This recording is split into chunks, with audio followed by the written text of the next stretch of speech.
Last week we looked at the question of why does consciousness matter? Today we'll look more at a matter of what consciousness is, especially from the standpoint of Swiss psychologist Carl Jung, who died in 1961, in order to look closer at consciousness and the self. Jung founded the School of Analytical Psychology by broadening the scope of the field of psychology to include insights from literature, anthropology, philosophy, and religious studies. At that time, Freud and Skinner sought to legitimize psychology by reducing it to base drives or by taking it into the experimental laboratory. Jung chose to take it into the world and make it human. He helped to expand the quest for human understanding by looking at dreams, mythology, and the collective unconscious. He went beyond the study of sexual development and behavior to bridge psychology back to its origins, that is, to the science of the soul, which is implied by the etymology of the word psychology. Since psychology is derived from psyche, which means soul, and logos, which means the science or study of. The word psyche, which literally means the soul, also means the self. Jung's model of the psyche was a dynamic, ever-changing phenomenon that embraced consciousness. That is, it consists of both conscious and unconscious content.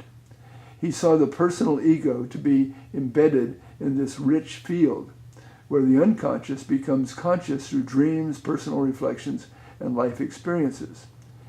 In a process called individuation, consciousness contains that which we know about ourselves, that which we are conscious of.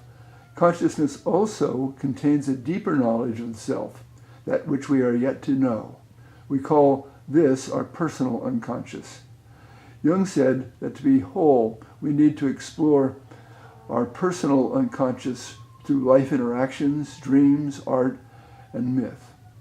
Our conscious awareness interacts with the external world of family, society, and institutions, such as religion, through the persona, which is our personality, or the collective mask we wear in our daily lives.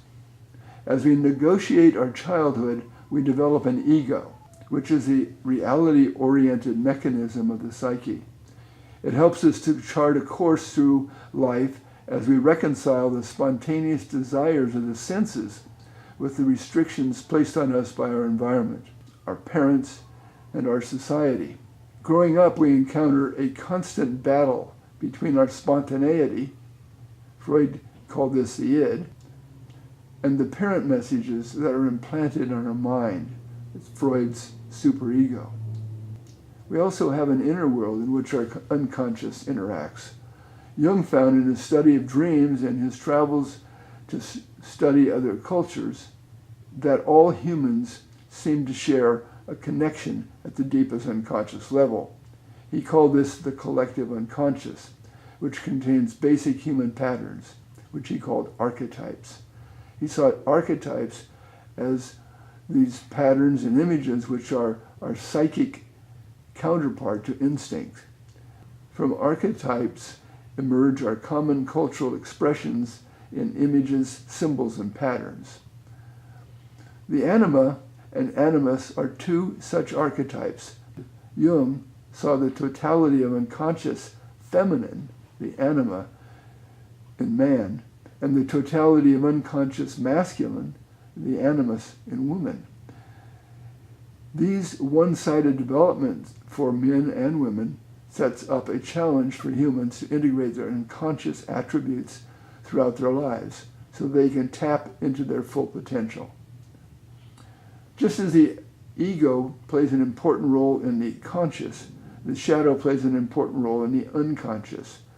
Shadow represents the least desirable aspects of one's personality. I use the analogy of looking into a candlelight to characterize how we are aware of ego, while the candle casts a shadow behind us, preventing us from seeing all. The shadow represents our dark side, and it must be reclaimed and understood if we are to be fully effective.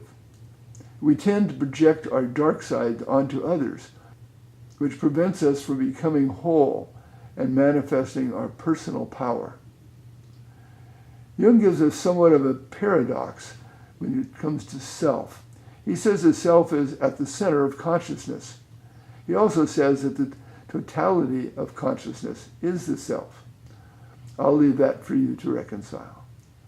In summary, according to Jung, consciousness, the self, is a dynamic field which operates between the inner and outer worlds. It is transcendent, unlike the ever-varying ego, the shadow, and the personality complexes.